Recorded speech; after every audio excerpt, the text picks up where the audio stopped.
Our session today is called Game On, Amp Up Engagement with Games, Graphic Organizers, and AI. So I am super excited to show you some of the really cool things that Lumio is doing. A lot of these are brand new features.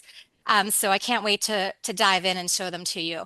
We're going to start out today, like I said, in the sector of Lumio. So I am having you sign in today as a student. As you can see, I am currently taking you through this program. So right now it is what is called in the teacher paced mode.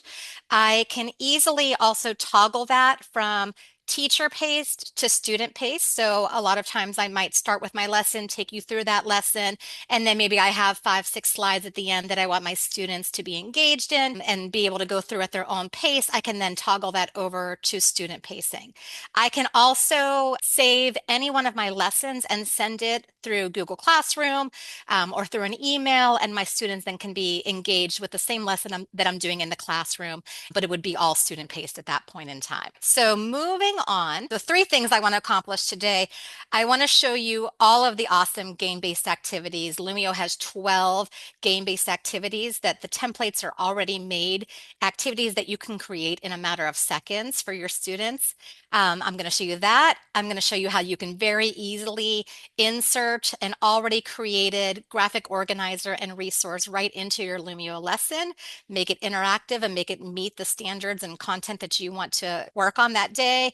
And then the third is what I'm most excited about. We have just gone so far with our AI tools recently, even as much as about 3, 4 days ago, something big just dropped in the AI component. So I'm going to show you that as well. All right, here is our first activity that I would like you to interact with. So what do you think are the benefits of game-based learning? So just some real quick ideas. So what you're going to see is a question on your page there.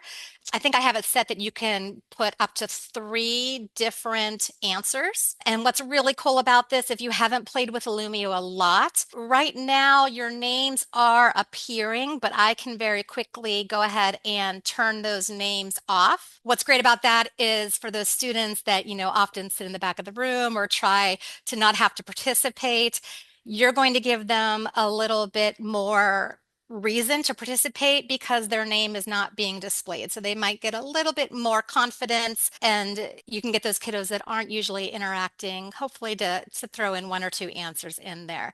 I can go back, I can see who typed in what. I can also start clicking on my comments, make them larger, and start going through each one of them. I love the word engagement is up here about 20 times. I love it. The excitement, the student directed and student interest, become more engaged. I love it. The hands-on experience, absolutely. And like I said, I can come back to all of this information later on at the end of my lesson if I want to go back and check those answers again and see who answered what. It's going to save all of that data right inside this lesson for me. So thank you for participating in that.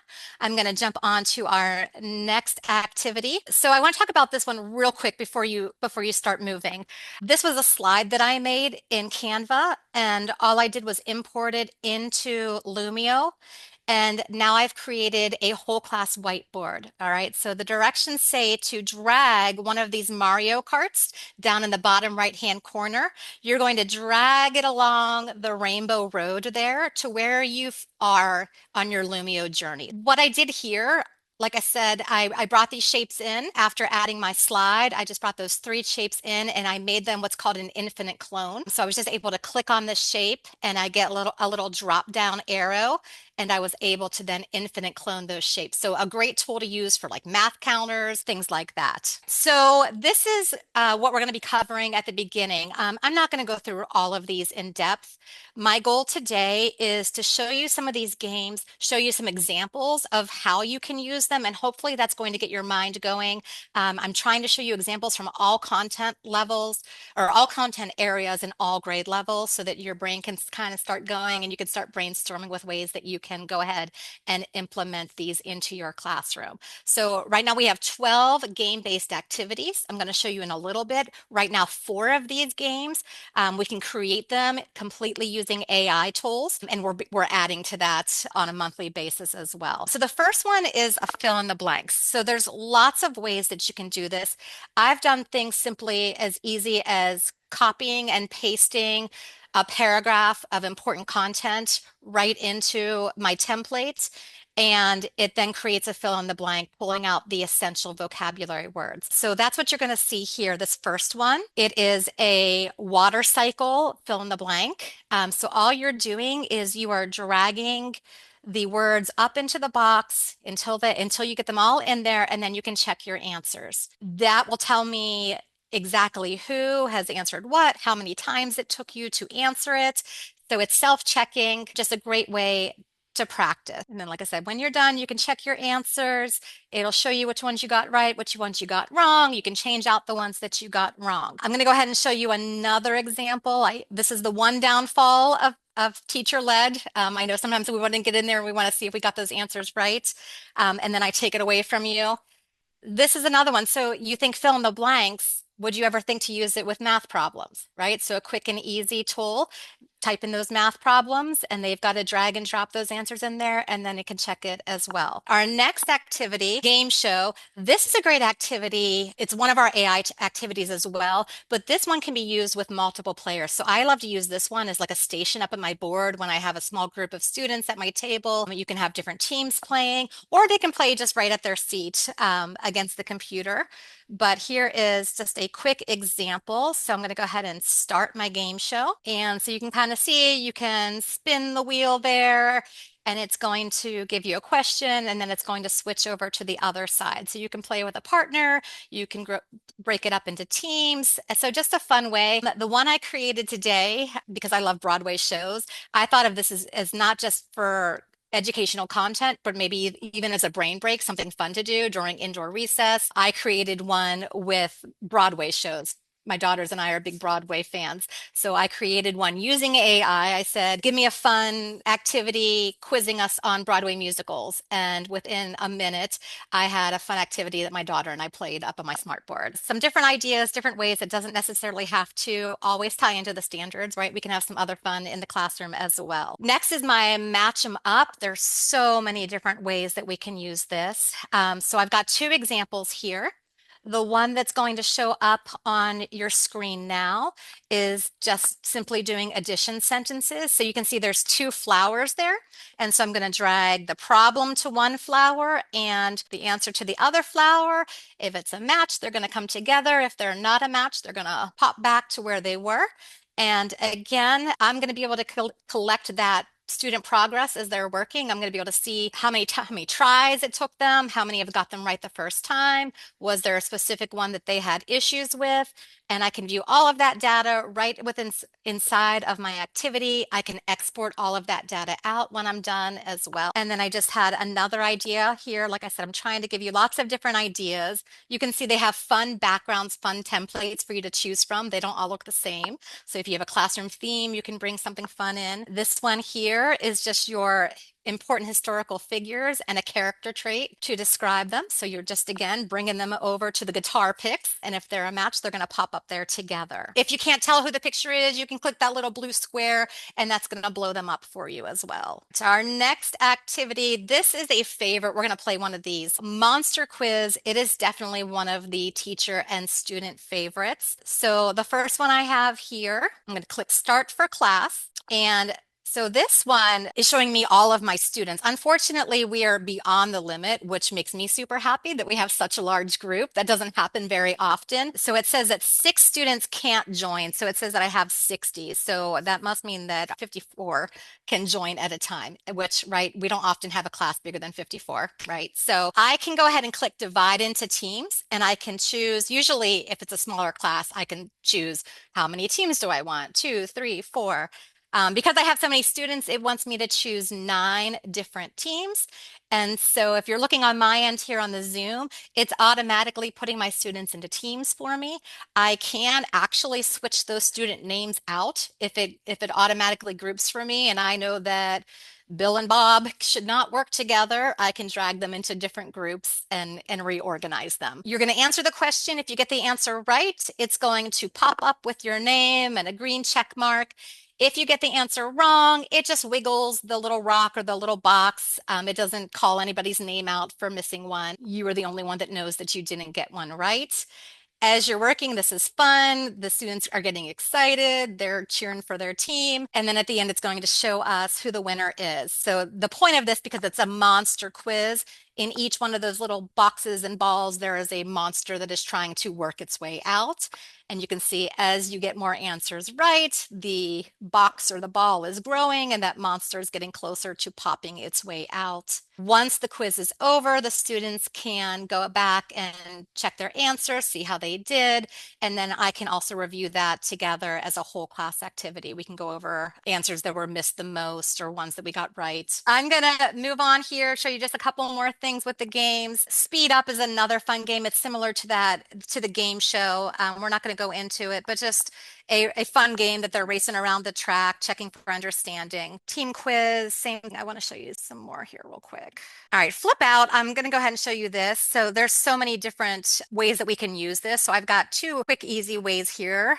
So just a self-checking math problems. So a station where they can just go ahead and self-check their knowledge. So they're clicking on the flashcard, flipping it over, getting that answer. And then I have a second way here. So they would start with clue one. So I can cool you down, clue two. So it's just kind of a riddle that they're solving. You could do this for so many different things. Label reveal is very cool. I want to show you. So the first one, sticking with my game themed, right? Just a fun way to show you. You click on the question mark and you can learn more information about whatever it is that it's pointing to.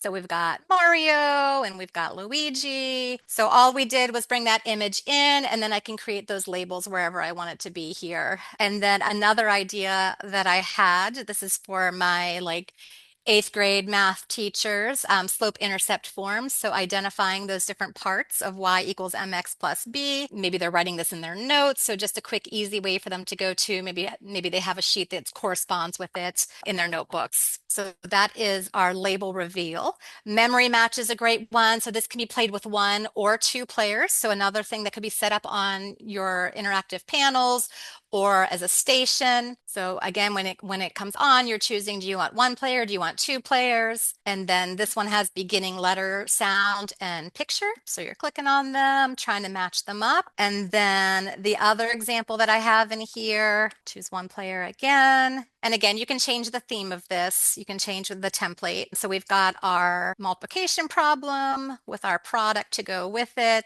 So many different ways that you can do this. Just a quick, easy, I think of it as a station for sure, something quick and easy that the kids can do that does not take you long to set up. Rank order, I love rank order. This one I started with a story, just to give you an example. So this cute little bear in the rain, and then I would have my rank order. And so they are actually going ahead and they're putting the story in order from beginning to end. So they're just doing the sequence of events.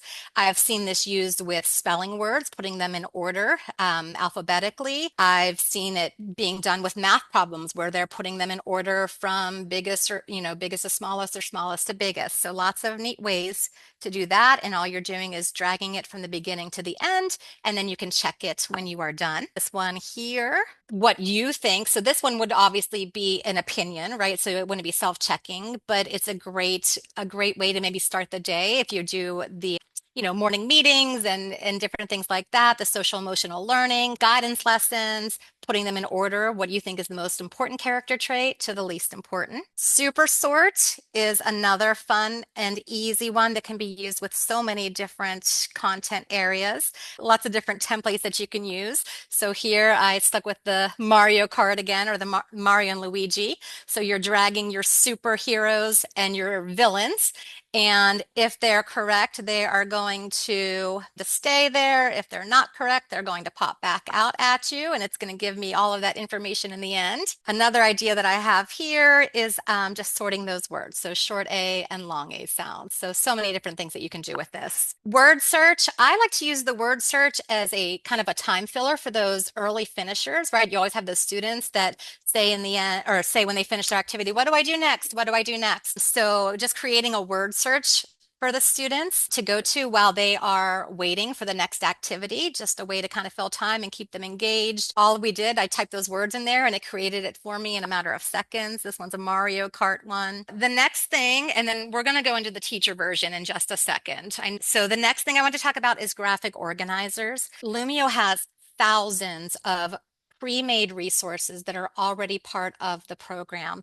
So we do not need to recreate the wheel. So a lot of times I take activities that I already have, and then I'm pulling in different features. I'm pulling in a YouTube video, I'm pulling in a graphic organizer. So the graphic organizers, I'm going to show you how to quickly pull what you're looking for. Maybe you're looking for a Venn diagram or a brainstorming web. I'm going to show you how to pull that in within seconds, have it set, ready to go. It's going to meet the needs of what you want to do in the classroom. So here is just one quick example. This was an already made Foursquare. And so I was able to just go ahead and type in what I wanted the students to be doing. So definition, characteristics, example and non-example. And then I made it into an interactive activity. So the students now would actually be able to go ahead and fill this out. This took me 2 seconds to do. So I'm going to show you how to do that. And then the last thing that I'm going to show you is how to go ahead and use AI to go ahead and actually create those game-based activities. Like I said, right now there's 4 of them. You can see on my screen where it says it has the AI and the generate button. Those are the 4 right now that you can use AI to help you create the activity. The other ones you can add in that content. It does not take long because it's a template.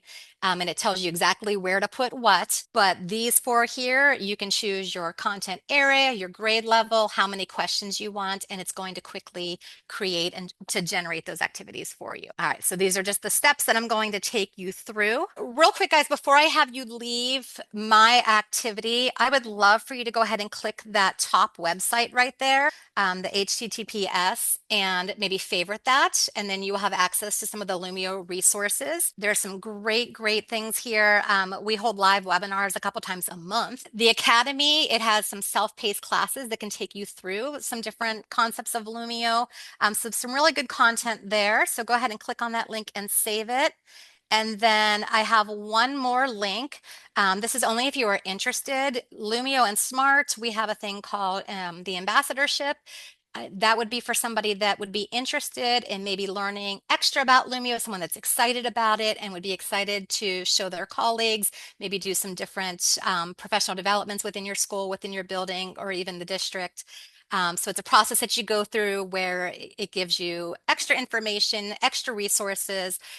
You'll create an activity to earn that ambassadorship, and then you get lots of different things from Lumio and opportunities as well. So if that sounds like something you're interested in, go ahead and click apply today.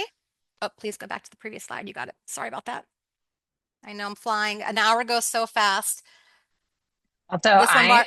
just while she's going, I know she's going fast, but she wants to make sure you see the student side, which is important.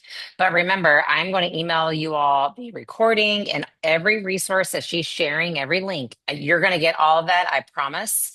I'm going to go through and check attendance through Zoom and then get all that to you through Vector. So don't stress, you will get the resources. Well, and the Okay, most important part is what's coming up next is us going into the exactly. teacher side. I just wanted you to see it and be excited about what you're seeing. I know I went super fast, but I promise I'm going to show you how to do. And I want you to actually go ahead and sign into Lumio as a teacher. So as yourself, you're going to go ahead to golumio.com. We have it in Clever. Perfect. And then you should be able to sign in with your district credentials. And then your page, it should look similar to mine once you are in. 3 years ago, if you're new to JCPS, we purchased interactive panels for all classrooms in JCPS, and we have a license for Lumio for the next several years. So it's free for you, not for everybody. So you should be able to sign in with your JCPS credentials. If you cannot, let me know, Kathleen Receiver, and I'll get that worked out for you. But we all have access to this amazing resource for free. But just a couple things that I do want you to check. All right. So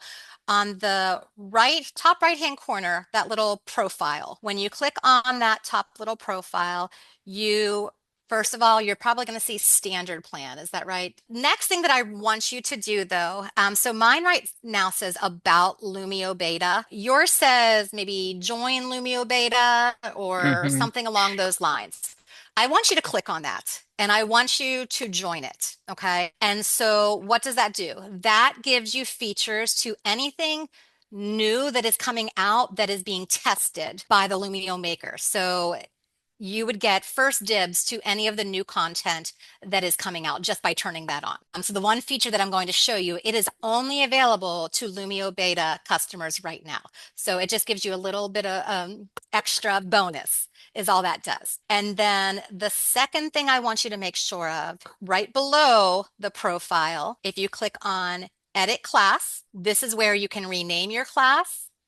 This is where you can edit your class banner. But the most important thing that I want you to click on, if you've not already done it with me before, is Manage Immersive Reader. I want you to click Manage Immersive Reader. We are not going into Immersive Reader today, but it's just something that I want you to have turned on, okay, for some of the future sessions that I'm going to do. So I just want you to click Enable Immersive Reader if you've not already done that. It should be turned on. Immersive Reader, just a real quick explanation. It is a great tool that can read the text that's on your screen.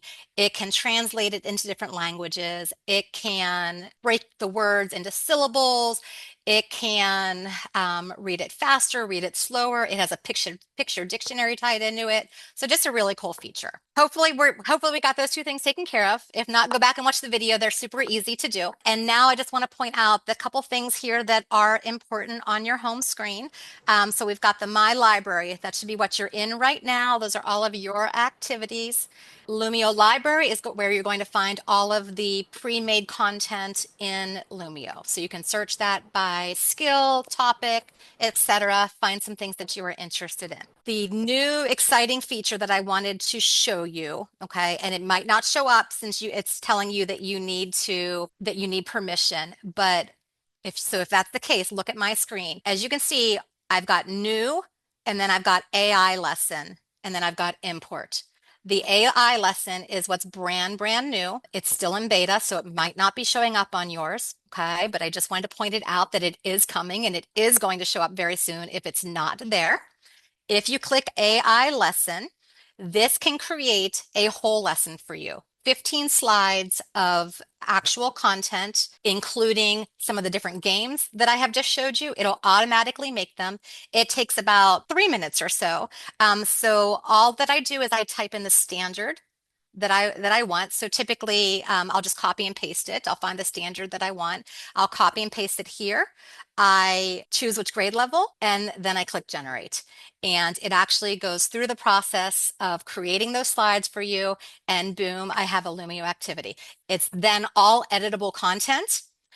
So it's going to have your teaching slides, it's going to have your practice slides, it's going to have games already created for you, and then I can add and take away as I see fit. So I can just do a real quick example here.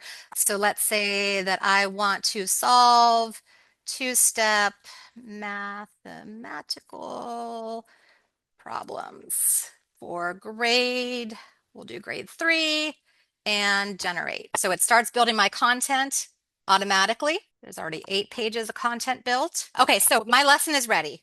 I am going to just choose the background, and these backgrounds change throughout the year. I want to do my back to school graph paper since it's a math lesson, and it's going to generate my activity for me. But a minute to have a 15 slide lesson in a minute or two is pretty exciting. Like I said, so when it pops up, you're going to see the font's a little bit small. They're still working out some things.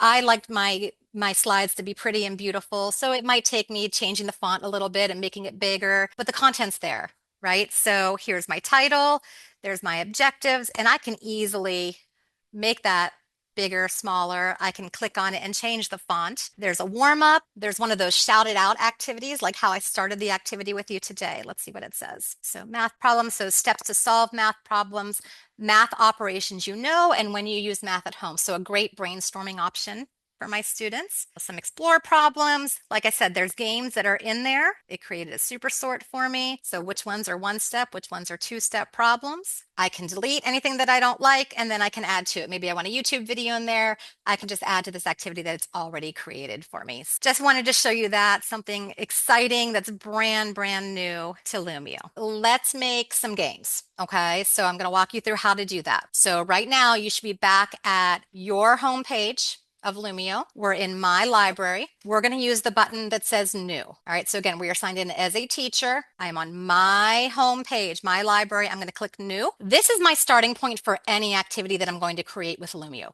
Here is all of the options that I have that I can pull in there, from videos to graphic organizers, manipulatives. So we're going to go with games. So we're going to click game-based options, and you can see there are our 12 different games that we have. Let's click on Monster Quiz. Okay, so what's going to come up is that template for me to add information. I can add my own questions. That's the one on the right-hand side. Right now, it's defaulted to the Lumio AI Assist. If I have specific questions, because I've already created a quiz and I want to put those same questions in there, I can type them in there right here. But if I want to use that Lumio Assist, I'm going to choose, do I want them to be multiple choice or do I want them to be true or false? Now, some of the other games have different options. There's like different poll questions and open-ended questions. This one just has those two options. So I'm going to choose what question type. I'm going to choose my grade level. I'm going to choose how many questions I want. Now, right now, it can make 10 questions at a time. If you want more than 10 questions, you would just go through this 2 times, but it can make up to 10 questions at a time. You can then search by standard, or I can go ahead and just type that prompt in. So like earlier when I made my Broadway musical game with my game show, all I did was type the prompt in, to create 10 questions about Broadway musicals. But if I want specific standards, I'm going to go ahead and choose my state. I'm just going to choose North Carolina because that's where I taught forever and I know those standards. So I would say, all right, I'm in North Carolina standards. If I know my strand, great. I can go ahead and find that number and choose it. But if I don't know it, which I don't have them memorized, I can just start typing in those keywords. All right, so I know that I want to do those 2-step word problems. Here's that standard. I can scroll down a little bit more and choose what level I want. I like to go with mix. So I've got some easy ones and some harder ones. And then I'm going to click generate. And it's going to work through. It will take a couple seconds to generate. It's going to give 10 multiple choice questions. As it's generating it, I can start proofreading them and checking and making sure that they meet what I want them to meet. I can delete them if I don't like them. And then, like I said, if I want to add some more, I can go ahead back through that same process and add 10. If I like all of them and I'm ready to go, I'm going to click next. There's a couple questions here that ask me about, do I want them randomized? How long do I want the students to have on them? And right now there's 2 different backgrounds. All of the different games have different options that you can choose from. The memory and the matchup, they have like 10 different options, 10 different themes. We'll do Monster Summer and boom, I have that activity created. I can give this a title. If I just want the game, I'm good to go, or I can continue adding my content down in the bottom left here by clicking the plus sign. Again, if there's a different activity that I want to create, I can go ahead and go back to it. Let's do one of the match 'em ups. That's a popular one here. So I'm going to click on match 'em up. So this one is not AI generated. So you can see it's giving me my 2 categories. I could just say problem and answer. We'll stick with the math theme here. And then I can go ahead and type my different problems. 5 times 6. And my answer. All right, I would obviously do some more. Another cool thing is that you can add pictures to all of these as well. So if you were doing some type of science content or social studies content, you can add an image instead of the text or in addition to the text. Okay, so you can see this one here. I've got many, many different options to choose from. Let's do superheroes. And boom, my activity is created. Like I said, I would normally do more, but you can go ahead and drag and they're pulled together. And then all of this, like I said, gives you that data as well that's stored within the activity. Any questions about games? Yes. Yes, go ahead, Joel. Once these students answer, is there a spreadsheet where I could There see? is a hundred Okay. percent. So as the students are going through that activity and you're leading that class session, there is a tab for model activity, which is what I was showing you guys how to play that activity. And then the other tab is for the teacher dashboard. And in that teacher dashboard, it shows you the progress of the students as they're working. And then once it's over, there is a little button on that same screen that says export results. And so you can actually export it out into an Excel sheet spreadsheet, and it's all color color coded and beautiful that shows you which ones they got right, which ones they got wrong. So you can quickly sort that data and analyze it. And then you can also go, that doesn't have to be done on the spot. You can always go back and have access to that later on after the activity has ended. I want to show you the graphic organizers. So I'm going to go back to my library again, and I'm going to start with that new. And I just want to show you all of the cool graphic organizers that are there. So down in the bottom right-hand corner is where you can find graphic organizers. There are many, many here. I'm sure you will be able to find ones that you typically use in your classroom. So I know a common one, let's say, is Venn diagram. So we'll go with a Venn diagram, and I'm going to click it that I want to add it to my activity. All right, so I've got that Venn diagram, and now I can customize it with my content. So I can go ahead here and I can add my text tool, and let's see, let's say that we want to do weathering and erosion. So now it's ready for my students. The activity is done now, but it's not ready yet for my students to engage in it. So I want to make sure that I show you how to make sure that your students are being engaged in it. What I have in the top right-hand corner are two different icons here. Okay, so the one is an audio feature. This is where it would allow me to record my audio instructions for my students. So if I want to do that, I simply click, I start the recording, and then it's going to pop up there for my students. They're going to be able to click on it and get the directions of what they want to do. This little wand here, I call it my little magic wand. If I click on that little magic wand,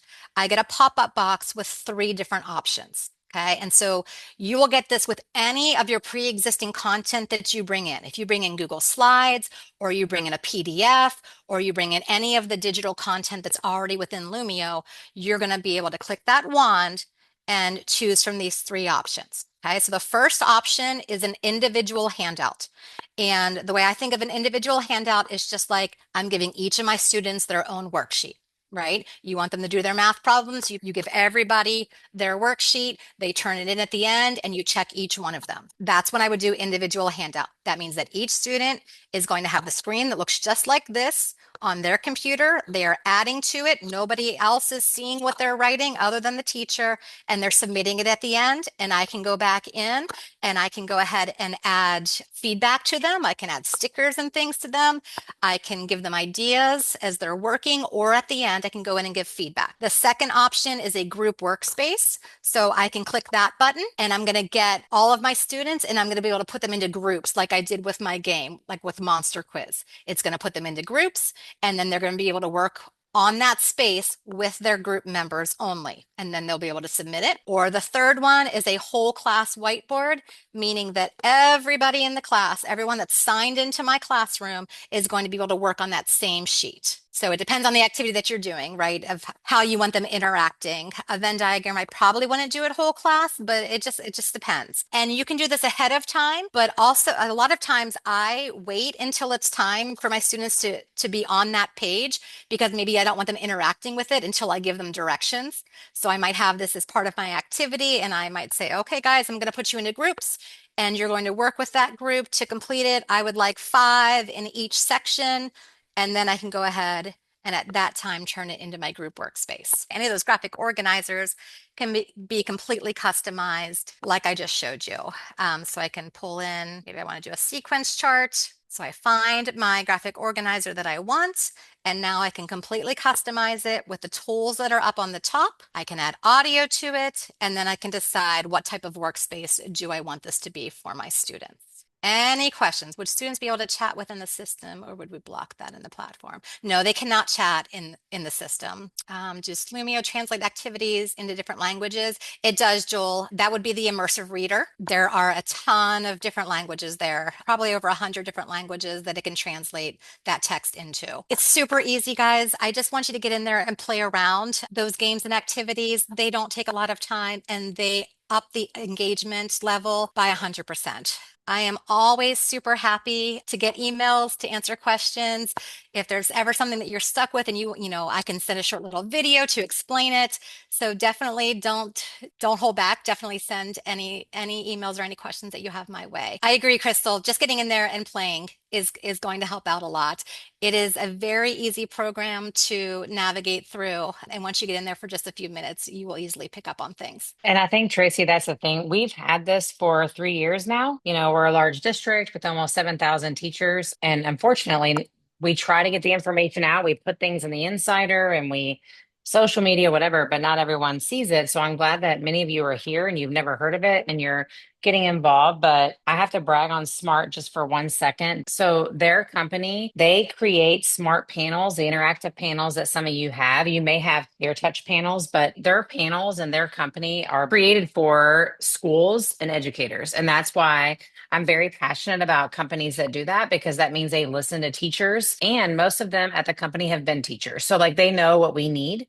And so that's really important. They love to get requests from teachers, and what they do is they keep track of what's coming in and what the suggestions are, and they take those top suggestions, and that's what they're working on monthly. So they're I adding know something they new do. every single Every, month. yep. It is a very cool tool. They And do. I I know, went to Canada and I experienced that. So in mhm, 2018, I was there in Canada at their headquarters, and our team gave them suggestions. And I see that those suggestions now, I've seen them in the panels they've made and the software. So they listen to teachers. So it's really important. you can take all that content that you already have and just bring it in there. Bring your 100%. Google Slides in, bring your PowerPoints in, bring your PDFs Mhm. in. Yep, there's so many things. And Tracy will be back every month. We do something different every month. So check back on Vector. Thanks so much, Tracy, for being here with Yes, us thank today. you. We Thank you all appreciate for thank you you. all for being so engaged. I appreciate it. Yeah. Hopefully Yes. I'll see you all next month.